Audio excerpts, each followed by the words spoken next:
அன்பார்ந்த பெரியோர்களே, ஜோதிட நண்பர்களே, உலகத் தமிழர்களே, உங்கள் அனைவருக்கும் என் வணக்கம். நாட்களுக்கு பிறகு இன்று என்னுடைய வீடியோ. என்ன காரணம்னா, நான் பாட்டு அமைதியாக இருந்தால் கூட நம்மளை அமைதியாக இருக்க விட மாட்டாங்க. நம்மளுடைய நண்பர் விக்னேஸ்வரன் ஃபோன் பண்ணி கதர்னார். என்னன்னு தெரியல, ரொம்ப படபடப்போட நம்மை தொடர்பு கொண்டார். ஒரு வீடியோவை குறித்து எனக்கு லிங்க் அனுப்பிட்டு, இதை பாருங்கள் சார் அப்படின்னு சொல்லி ரொம்ப ஒரு சில விஷயங்கள்லாம் என் கூட பகிர்ந்து கொண்டார். அதன் அடிப்படையில் இந்த வீடியோ என்னுடைய பார்வைக்கு வந்தது. இந்த வீடியோ நான் பொதுவாக அந்த சேனல்லையே நான் பார்க்குறத நிப்பாட்டிட்டேன். ஏன்னா பார்க்கும்போதே நமக்கு ஒரு இரிட்டேஷன் வரும். தனக்கு தெரிந்தது தான் ஜோதிடம், மற்றதெல்லாம் ஜோதிடமே இல்லை என்று ஜோதிடத்தை படிக்காமல் தான் ஒரு ஜோதிடர் என்று பணபலத்தாலும் விளம்பர யுக்தியாலும் ஜோதிட வியாபாரியாக இருக்கக்கூடிய பரமார்த்த குரு. இந்த பரமார்த்த குரு திருமண பொருத்தத்தை பற்றி என்ன சொல்கிறார் அப்படின்னா, நீங்கள்லாம் பயப்படக்கூடாதுங்கிறதுக்காக தான் இதை நான் சொல்கிறேன். ஏன்னா மக்கள் யார் நிறைய வியூஸ் போகுதோ, பணம் கட்டி கூட யூடியூப்பில் வியூஸ் வாங்கலாம். ஸோ அப்படிலாம் இன்றைக்கி டெக்னிக்கலாக போயிட்டுருக்காங்க. இப்போ இந்த மலையில் இன்றைக்கி முளைச்ச காளான்கள் மாதிரி ஜோதிடர்கள் இன்ஸ்டண்ட்டாக வந்து கொண்டு இருக்கிறார்கள். எனவே மக்கள் கவனமாக இருக்க வேண்டும் என்பதற்காக இந்த பதிவு. திருமண பொருத்தத்தை பொறுத்தவரை பாவர்களுடைய லக்னமாக இருக்கக்கூடிய மகரம் கும்பம் ஆகிய லக்னங்களை மேஷம் மற்றும் விருச்சிக லக்னங்களோடு பொருத்தலாம் அப்படின்னு சொல்கிறார் தத்தி. ஏன் பொருத்தலாமா? ரெண்டு பேரும் பாவ எண்ணங்களோடு இருப்பார்களாம். பாருங்கள் எப்படி ஒரு வியாக்கியானம். எனக்கு மெய் சிலிர்த்து போச்சு. அப்படியே கூஸ் பம்ப்ஸ் தான். மகர கும்ப லக்னங்களும் மேஷ விருச்சிக லக்னங்களும் பாவ சிந்தனையோடு இருப்பாங்களாம். அவங்களாம் பாவ எண்ணங்கள் மனசில் இருக்குமா, அதனால் அதை பொருத்தம் வைக்கலாமா. அதே போல் சுபர்களுடைய லக்னங்களை சுபர்களுடைய லக்னத்தோடு பொருத்தம் வைக்கலாம். அவர்களாம் ஏமாறக்கூடியவர்களாம் வாழ்க்கையில். பாவர்களுடைய லக்னத்தில் பிறந்தவர்களாம் ஏமாற்றக்கூடியவர்களாக இருப்பார்களாம். ஆனால் அந்த பாவர்களுடைய லக்னமும் சுபர்களுடைய லக்னமும் சேர்ந்து இருந்தால் அது பிரச்சனையாம். இப்படியெல்லாம் போட்டு மக்களை குழப்பி ஜோதிடமே தெரியாமல் இந்த மாதிரிலாம் பொருத்தம் வச்சா எப்படி இருக்கும்? முதல்ல அதுக்கு தான் நான் சொல்கிறேன், படிக்கணும். படித்தவர்கள் யாருன்னு பார்க்கணும். பணம் இருக்கிறவன் யார், விளம்பரம் பண்ணுறவன் யாருன்னு பார்த்து மக்கள் போகக்கூடாது.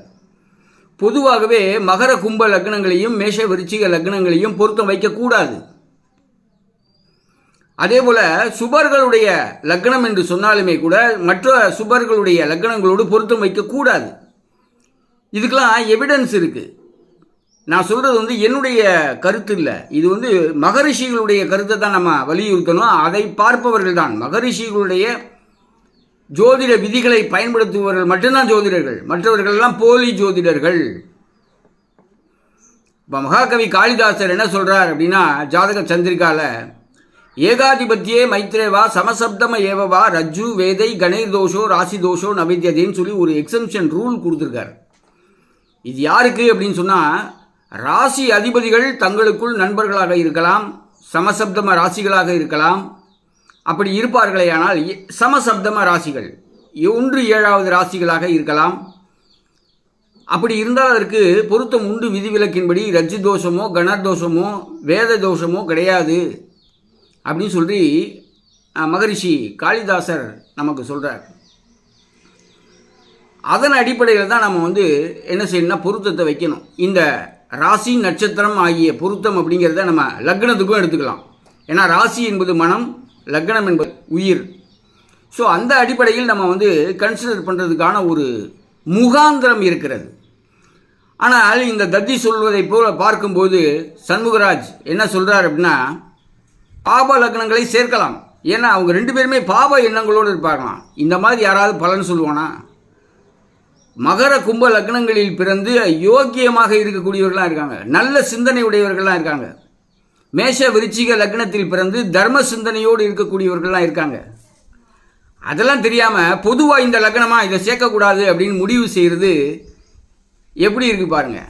அரைவேக்காட்டுத்தனமான, அதைத்தானே சொல்கிறேன். பரமார்த்த குருவிடம் படித்த சிஷ்யர்களும் இப்படி தான் இருப்பாங்க. யூடியூப்பில் யார் வேணாலும் சேனல் ஆரம்பிக்கலாம். அதனால் யூடியூப்பில் வியூஸை காசு கொடுத்து வாங்கலாம்.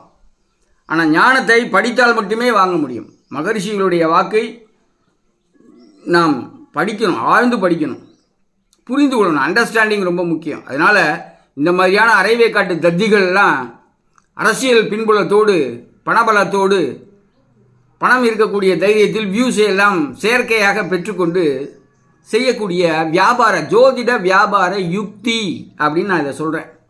ஸோ தமிழக மக்கள் இதை புரிந்து கொள்ள வேண்டும்.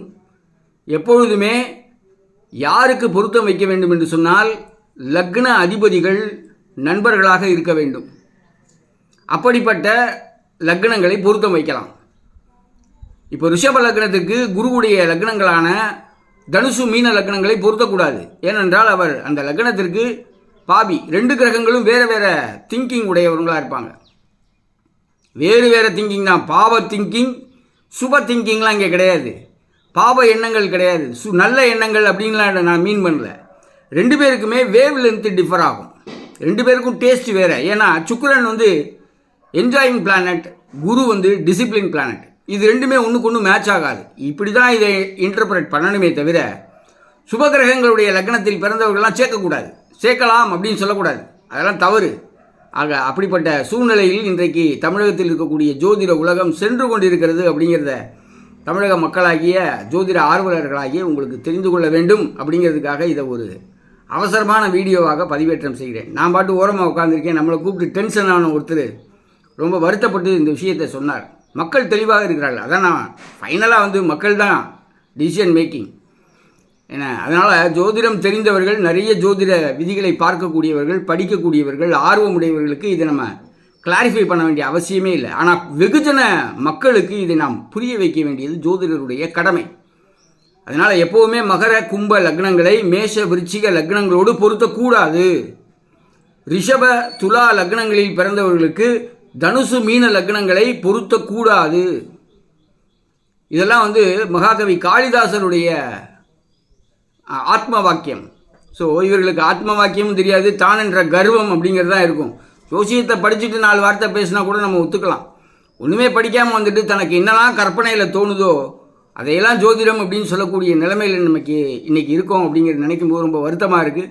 ஸோ தமிழக மக்களே உஷாராக இருங்கள். யாருடைய கையில் உங்களுடைய எதிர்கால வாழ்க்கையை ஒப்படைக்கிறீர்கள் அப்படிங்கிறது ரொம்ப ரொம்ப முக்கியம். அடுத்த வீடியோவில் சந்திக்கலாம். நன்றி, வணக்கம்.